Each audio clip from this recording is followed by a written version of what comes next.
सुप्रभात छात्रों। मैं संतोष वत्स आपका इस सुहावनी सी सुबह में और नई कक्षा में आपका हार्दिक अभिनंदन करती हूँ।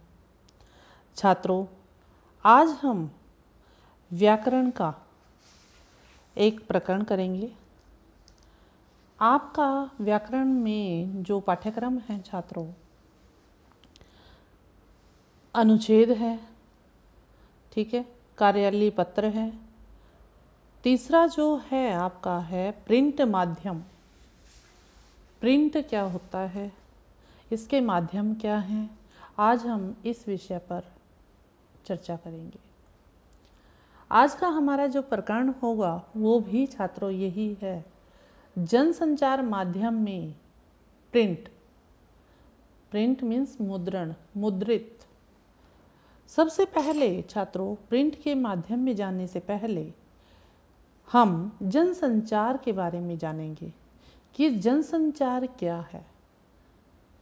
ठीक है, जन मीन्स आदमी, संचार मीन्स बोलचाल, उसकी बोलने का तरीका जानना। ठीक है छात्रों, सबसे पहले हम जानेंगे जनसंचार की परिभाषा। ठीक है, आमतौर पर जनसंचार शब्द का प्रयोग टीवी, रेडियो, समाचार पत्र, पत्रिका, फिल्म या संगीत रिकॉर्ड आदि के माध्यम से सूचना, संदेश, कला व मनोरंजन सामग्री के वितरण को दर्शाने के लिए किया जाता है। अधिक संख्या लोगों के साथ एक ही व्यक्ति में संचार करने की प्रक्रिया को जनसंचार कहते हैं। इसको रेखांकित करो छात्रों, करो जल्दी से। अधिक संख्या मीन्स अधिक संख्या में लोगों के साथ एक ही व्यक्ति में संचार करने की प्रक्रिया को जनसंचार कहते हैं। इसको रेखांकित कीजिए। यह प्रक्रिया संचार के अन्य सभी स्वरूपों से भिन्न है, क्योंकि इसमें एक छोटा समूह काफ़ी बड़े जनसमूह को एक ही समय में एक ही संदेश उपलब्ध कराता है। संदेश प्राप्त करने वाले लोगों की प्रकृति, मान्यताएं, विचार, मूल्य इत्यादि एक दूसरे से काफ़ी भिन्न होते हैं। चाहे वो घर का मेंबर ही क्यों ना हो, सदस्य क्यों ना हो, उसके जो विचार हैं वो एक दूसरे से थोड़ा बहुत अलग होते ही हैं छात्रों। ऐसा ही संचार का है। संदेश प्राप्त करने वाले लोगों की प्रकृति, मान्यताएं, विचार, मूल्य इत्यादि एक दूसरे से काफ़ी भिन्न हैं। संचार के स्वरूप में संदेश प्रेषक भेजने वाला और प्रापक प्राप्त करने वालों के बीच भौतिक व भावनात्मक स्तर पर भी एक दूसरे से दूर होते हैं। इस प्रक्रिया में संदेश का उत्पादन करने व उसे दूर दूर तक प्रसारित करने के लिए वैज्ञानिक टेक्निक्स का सहारा लिया जाता है। जनसंचार एक प्रकार से स्थान व बंधनों से पूरी तरह मुक्त है। इसको रेखांकित करो। स्थान से और बंधनों से पूरी तरह से आज़ाद है। क्या? जनसंचार। अलग अलग जनसंचार माध्यम और उनके लेखन के अलग अलग तरीके होते हैं छात्रों। जनसंचार माध्यम जो मीडियम है और उसके लिखने के अलग अलग तरीके होते हैं। ध्यान से सुनिए छात्रों इसको। विभिन्न जनसंचार माध्यमों के लिए लेखन के अलग अलग तरीके हैं। लेखन मीन्स लिखने के। अखबार और पत्र पत्रिकाओं में लिखने की अलग शैली होती है। इसको रेखांकित करो छात्रों। अखबार में और पत्र पत्रिकाओं में लिखने की अलग शैली है, जबकि रेडियो और टेलीविज़न के लिए लिखना एक अलग कला है। चूँकि माध्यम अलग अलग हैं छात्रों, इसलिए उनकी ज़रूरतें भी अलग अलग हैं। विभिन्न माध्यमों के लिए लेखन के अलग अलग तरीकों को समझना बहुत ज़रूरी है। इन माध्यमों के लिए लेखन के लिए बोलने लिखने के अतिरिक्त पाठकों, श्रोताओं और दर्शकों की ज़रूरतों को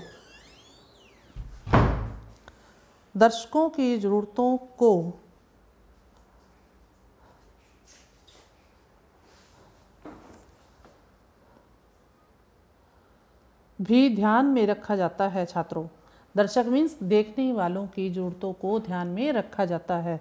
जनसंचार के प्रमुख माध्यम कौन कौन से हैं छात्रों, जिनसे हमें समाचार मिलते हैं? वो माध्यम कौन कौन से हैं? सबसे पहला है प्रिंट या मुद्रित माध्यम। ठीक है छात्रों, इन चित्रों को ध्यान से देखना है, इनके ऊपर नाम भी लिखा है छात्रों। प्रिंट यानी मुद्रित माध्यम, जैसे न्यूज़ लिखा है, रेडियो दिखाया हुआ है, टीवी दिखाया, इंटरनेट मीन्स आपका कंप्यूटर दिखाया है छात्रों। ठीक है, तो जो आपके सिलेबस में है, पाठ्यक्रम में है छात्रों, वो है प्रिंट यानी मुद्रित माध्यम। जैसे अखबार पढ़ने के लिए है, आप जानते ही हो अखबार को हम पढ़ते हैं, रेडियो से सुना जाता है, टीवी में देखा भी जाता है और सुना भी जाता है, इंटरनेट पर पढ़ने, सुनने और देखने तीनों की ही सुविधा है। जनसंचार के विभिन्न माध्यमों के बीच फर्क समझने के लिए सभी माध्यमों के लेखन की बारीकियों को समझना जरूरी है छात्रों। लेकिन इन माध्यमों के बीच में फर्क को आप तभी समझ सकते हैं जब आप हर माध्यम की विशेषताओं, उनकी खूबी क्या होती हैं, उनके लाभ, अच्छाई और खामियां मीन्स उनकी कमियों से परिचित हों। हर माध्यम की अपनी कुछ खूबियां होती हैं, खूबियां मीन्स उसकी अच्छाई होती हैं और कुछ उसकी बुराई होती हैं, कमियां होती हैं। खबर लिखते समय हमें इनका पूरा ध्यान रखना पड़ता है और इन माध्यमों की ज़रूरत को समझना पड़ता है। आगे है छात्रों, जनसंचार के जो विभिन्न माध्यम हैं, इनकी खूबियाँ और कमियाँ। खूबियाँ मीन्स क्या बताया मैंने छात्रों, इनकी अच्छाइयाँ, और कमियाँ मीन्स इनके दोष। जनसंचार के विभिन्न माध्यमों से हमारा रोज कम या ज़्यादा, हर रोज़ के जीवन में हमारा कभी कम तो कभी ज़्यादा वास्ता पड़ता है। अगर हमसे पूछा जाए कि आप इन सभी माध्यमों में से सबसे अधिक किसे पसंद करते हैं, तो छात्रों सबका अलग अलग जवाब होता है। शायद हम थोड़ा सोच में पड़ जाएं, हमारा उत्तर चाहे जो हो, इतना तो तय है, इतना तो निश्चित है कि इस सवाल का कोई एक निश्चित जवाब नहीं हो सकता। संभवत है हमें टीवी ज़्यादा पसंद हो और हमारे दोस्त को रेडियो, क्योंकि सबकी सोच अलग अलग है छात्रों, सबका इंटरेस्ट भी अलग अलग होता है। हमारा जो दोस्त है रेडियो अपने पढ़ने के समय कमरे में फुर्सत में या कुछ और काम करते हुए सुनता हो, इसी तरह हमारे किसी और साथी को पढ़ना पसंद हो और उसके फुर्सत के क्षण अखबार तथा पत्रिकाओं के साथ गुजरते हों, जबकि हमारा कोई अन्य दोस्त इंटरनेट पर चैटिंग करते या कुछ और पढ़ते देखते हुए उसी से चिपके रहना पसंद करता हो छात्रों। हम या हमारे अन्य दोस्त अलग अलग जनसंचार माध्यमों को इसलिए अधिक पसंद करते हैं क्योंकि उनकी विशेषताएं या खूबियां हमारी और हमारे अन्य दोस्तों के मिजाज, उनकी रुचियां, उनकी ज़रूरतें पहुंच के अनुकूल हैं। इसको रेखांकित करो छात्रों। स्पष्ट है कि हम सब अपनी अपनी रुचियों, ज़रूरतों और स्वभावों के मुताबिक माध्यम चुनते हैं और उनका इस्तेमाल भी करते हैं। जितनी हमारी ज़रूरतें होती है छात्रों, हम उनको चुनते हैं और उसी के हिसाब से हम उनका इस्तेमाल करते हैं, प्रयोग करते हैं।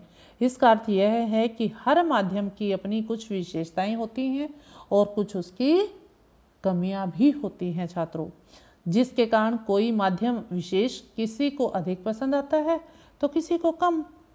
इससे हमें यह नहीं समझना चाहिए कि जनसंचार का कोई एक माध्यम सबसे अच्छा या बेहतर है या कोई एक किसी दूसरे से कमतर है। सबकी अपनी कुछ खूबियां और कमियां हैं। जैसे इंद्रधनुष की छटा को देख लीजिए छात्रों, अलग अलग रंगों के एक साथ आने से बनती है। वैसे ही जनसंचार के विभिन्न माध्यमों की असली शक्ति क्या है, उनके परस्पर मीन्स आपस के तालमेल में है छात्रों।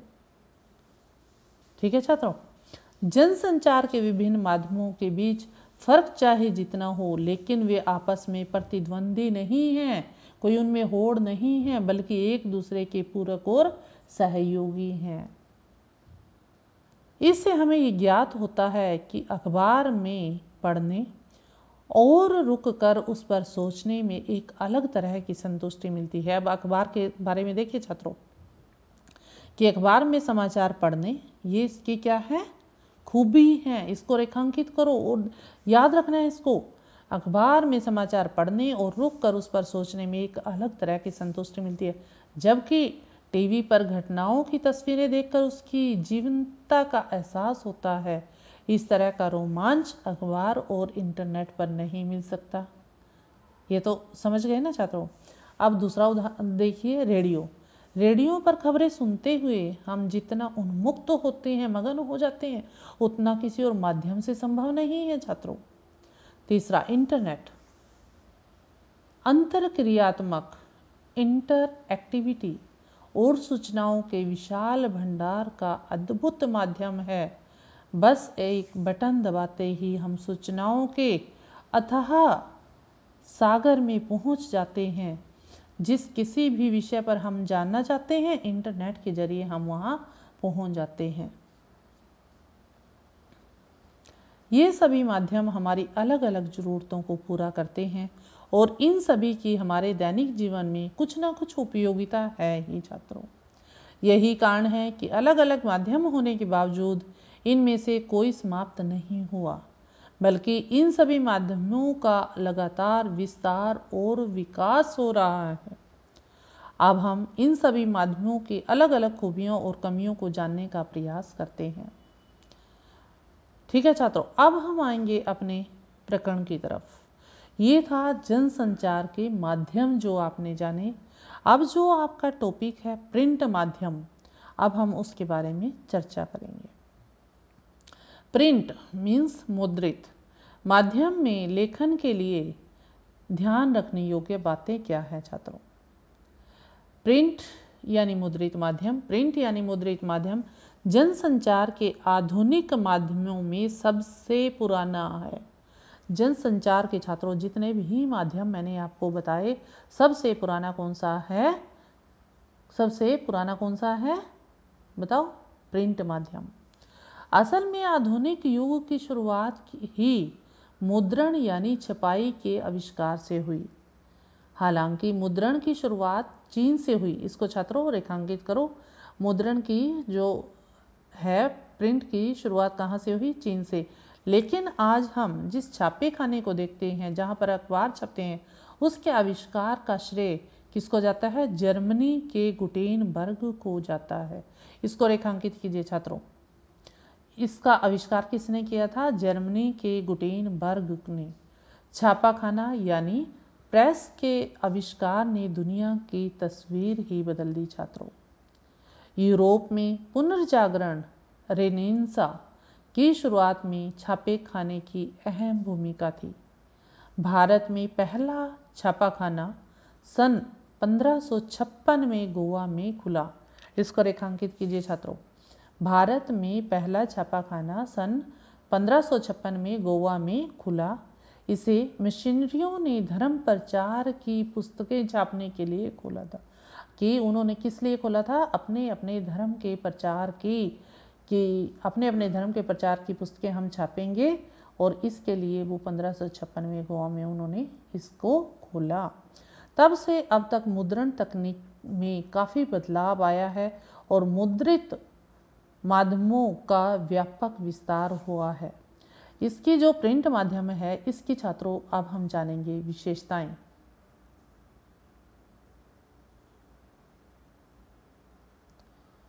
प्रिंट माध्यम के वर्ग में अखबार आते हैं छात्रों। इसको रेखांकित करो।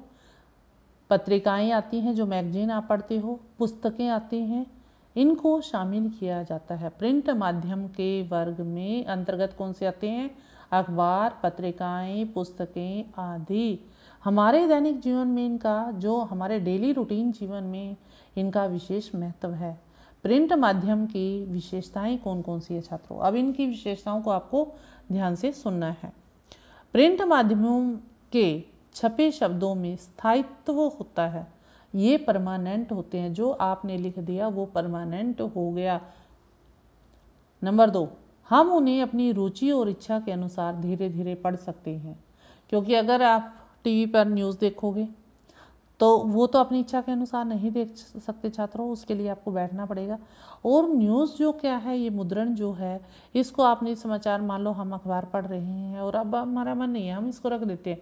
थोड़ी देर बाद हमारा जब मन होगा हम उसको फिर उठाते हैं और उसको पढ़ना शुरू कर देते हैं। तीसरा, पढ़ते पढ़ते कहीं भी रुक कर सोच विचार कर सकते हैं। चौथा, इन्हें बार बार पढ़ सकते हैं। पांचवा, इसे पढ़ने की शुरुआत किसी भी पृष्ठ से की जा सकती है। ये जरूरी नहीं है कि पहला पेज पढ़ना है या लास्ट में नहीं पढ़ना है या कंटिन्यूसली पढ़ना, नहीं। इन्हें लंबे समय तक सुरक्षित रख कर संदर्भ की भांति प्रयुक्त किया जा सकता है। इसको लंबे समय तक आप रख भी सकते हो। यह लिखित भाषा का विस्तार है। इसमें लिखित भाषा की सभी विशेषताएं ही निहित है, इसमें समाई हुई हैं छात्रों, समावेश है इसमें। लिखित और मौखिक भाषा में सबसे बड़ा अंतर यह है कि लिखित भाषा अनुशासन की मांग करती है।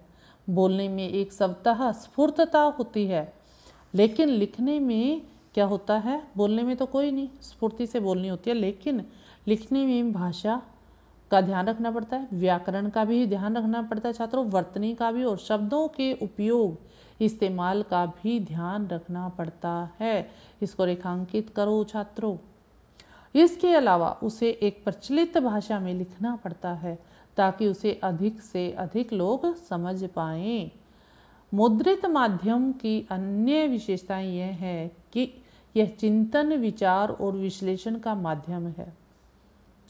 इस माध्यम से आप गंभीर और गूढ़ बातें लिख सकते हो, छुपी हुई बातें, क्योंकि पाठक के पास न सिर्फ उसे पढ़ने, समझने और सोचने का समय होता है, बल्कि उसकी योग्यता भी होती है। असल में मुद्रित माध्यमों का पाठक वही हो सकता है जो साक्षर हो, जो पढ़ा लिखा हो, वही अखबार को पढ़ सकता है, मुद्रित को पढ़ सकता है, जिसने औपचारिक या अनौपचारिक शिक्षा के जरिए एक विशेष स्तर की योग्यता भी हासिल की हो छात्रों। प्रिंट मुद्रित माध्यम की सीमाएं और कमियां क्या हैं, ये विशेषताएं की थी, अब हमने कमियां क्या हैं इसके बारे में जानना है। मुद्रित माध्यम की कमियां क्या हैं छात्रों? निरक्षर के लिए मुद्रित माध्यम किसी काम के नहीं है, जो अनपढ़ है उनके लिए ये किसी काम का नहीं है। दूसरा, मुद्रित माध्यम के लिए लेखन करने वालों को अपने पाठकों के भाषा ज्ञान के साथ साथ उनके शैक्षिक ज्ञान और योग्यता का विशेष ध्यान रखना पड़ता है। तीसरा, पाठकों की रुचियों और ज़रूरतों को भी पूरा ध्यान रखना पड़ता है। ये रेडियो, टीवी या इंटरनेट की तरह तुरंत घटी घटनाओं को संचालित नहीं कर सकते। ये एक निश्चित अवधि पर प्रकाशित होते हैं। ये ऐसा नहीं है कि कभी भी, अखबार जो है वो 24 घंटे में एक बार, या साप्ताहिक पत्रिका भी हो सकती है, मासिक भी होती है, इसमें टाइम लिमिट होती है छात्रों। एक निश्चित अवधि पर, अवधि मीन्स समय पर प्रकाशित होते हैं। पांचवा, अखबार या पत्रिका में समाचारों या रिपोर्ट को प्रकाशन के लिए स्वीकार करने की एक निश्चित समय सीमा होती है। इसलिए मुद्रित माध्यमों के लेखकों और पत्रकारों को प्रशासन की समय सीमा का पूरा ध्यान रखना पड़ता है। अब आगे देखिए छात्रों, प्रिंट माध्यम में लेखन के लिए ध्यान देने योग्य बातें क्या क्या रखनी है, ये सबसे ज़्यादा इम्पोर्टेंट। मुद्रित माध्यमों में लेखक को जगह मीन्स स्पेस का भी पूरा ध्यान रखना चाहिए। जैसे किसी अखबार या पत्रिका के संपादक ने अगर 250 मीन्स 250 शब्दों में रिपोर्ट या फीचर लिखने को कहा है, तो उस शब्द सीमा का भी ध्यान रखना पड़ेगा। इसकी वजह यह है कि अखबार या पत्रिका में असीमित जगह नहीं होती। जितना आपने रिपोर्ट लिखी है, मान लो 250 शब्दों की है, तो वो 250 ही होने चाहिए। नंबर 2, मुद्रित माध्यम के लेखक या पत्रकार को इस बात का भी ध्यान रखना पड़ता है कि छपने से पहले आलेख में मौजूद सभी जो गलतियां हैं या अशुद्धियां हैं उसको दूर कर दिया जाए, क्योंकि एक बार प्रकाशन के बाद, छपने के बाद वह गलती शुद्ध नहीं होगी और वह अशुद्ध ही चिपक जाएगी, वहीं रह जाएगी अशुद्धि। उसे सुधारने के लिए अखबार या पत्रिका के अगले अंक का इंतजार करना पड़ेगा। ठीक है छात्रों। तीसरा, भाषा, जो इसकी भाषा है वो सरल होनी चाहिए, सहज होनी चाहिए, बोधगम्य होनी चाहिए, मीन्स पढ़ते ही आसानी से समझ आ जाने वाली होनी चाहिए। छात्रों अगला देखिए, शैली रोचक होनी चाहिए। अगला, विचारों में प्रवाह, मयता एवं तारतम्यता होनी चाहिए। ये नहीं है कि बात हम किसकी कर रहे हैं और उसमें दूसरा कोई टॉपिक घुसा दिया, नहीं, ऐसा नहीं होना चाहिए। तारतम्यता होनी चाहिए, उससे लिंक होना चाहिए उसका। प्रिंट मुद्रित माध्यम का एक उदाहरण देखिए छात्रों कि हम कैसे लिखते हैं।